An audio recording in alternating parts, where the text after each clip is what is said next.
नमस्कार, अंजली किचन मध्ये तुमचे खूप खूप स्वागत आहे। आज आपण बनवून दाखवणार आहे भोपळ्याची भाजी। तर भाजी अगदी आपण साध्या पद्धतीने फक्त तेलावर आणि वाफेवर ही भाजी बनवणार आहे। तर छान असा हा कोवळा भोपळा घेतलेला आहे आपण। त्यानंतर बघा इथे लसूण पाकळ्या घेतल्यात 6 ते 7 मोठ्या मोठ्या, हिरव्या मिरच्या घेतल्यात, 4 तिखटवाल्या मिरच्या आहेत आणि 4 कमी तिखटवाल्या मिरच्या आहेत, कोथिंबीर घेतली थोडीशी आपण इथं, शेंगदाणे भाजून 1 वाटी म्हणजे 1 कप भर शेंगदाणे आपल्याला लागणार आहेत।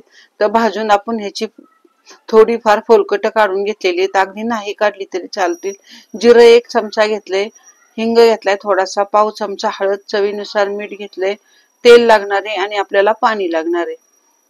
तर सगळ्यात आधी आपण भोपळा कट करून घेऊया। तर आपल्याला फक्त ह्यातला अर्धा भोपळा बनवायचा आहे। भोपळा जरा थोडा मोठा आहे त्यामुळे आपण निम्माच बनवूया। तर थोडा भोपळा कट करून आपण ह्या बाकी भोपळ्याची साल काढून घेऊया। तर व्यवस्थित अशी सर्व भोपळ्याची आपल्याला साल काढून घ्यायची। त्यानंतर ह्याच्या आता आपल्याला फोडी करून घ्यायच्यात। तर भोपळा अगदी कोवळा आहे, ह्यातलं बी नाही काढलं तरी चालू शकतं। मस्त कोवळा लुसलुशीत भोपळा आणलेला आहे।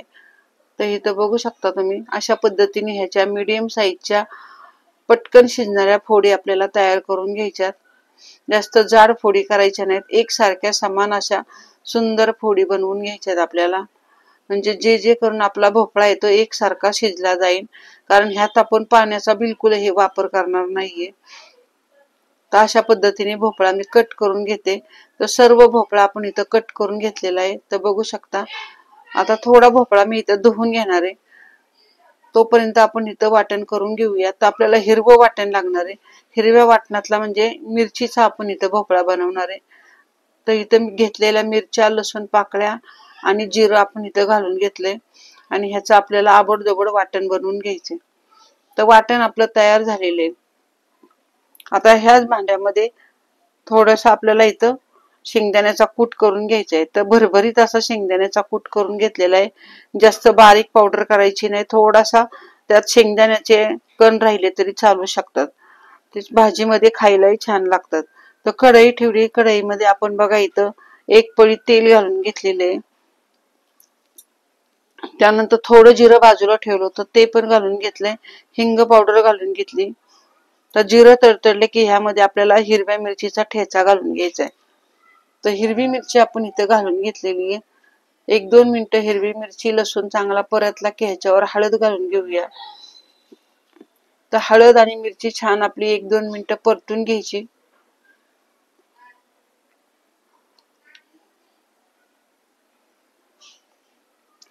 एक 2 मिनिटांनंतर आपण इथं भोपळा धुवून घेतलाय तो इथं घालून घेते। तर फोडणीमध्ये भोपळा आपण इथं घालून घेतलेला आहे।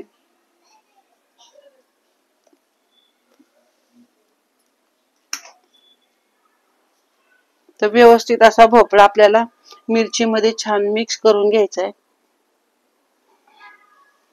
गॅस आपण इथं मध्यावर ठेवलेला आहे, जास्त मोठा नाही किंवा बारीक पण नाहीये। वरून थोडीशी कोथिंबीर घालून घेतली,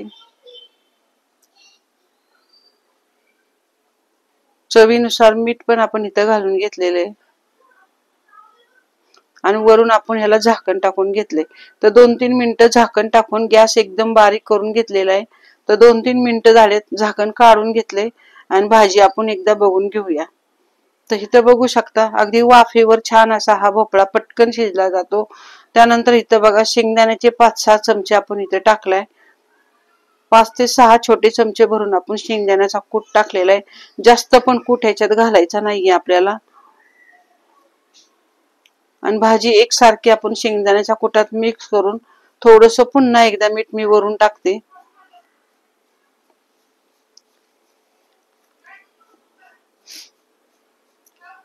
आता पुन्हा एकदा ह्याच्यावर आपल्याला झाकण टाकून घ्यायचे। पुन्हा एकदा 2-3 मिनिटं झाकण टाकून घेतले। बघा छान असं भाजीला आपलं तेल सुटले आणि आपली भाजी पण छान अशी शिजलेली आहे। मस्त असा भोपळ्याची भाजी आपण इथे बनवलेली आहे, अगदी पाणी न टाकता फक्त वाफेवर आपण ही भाजी बनवलेली आहे।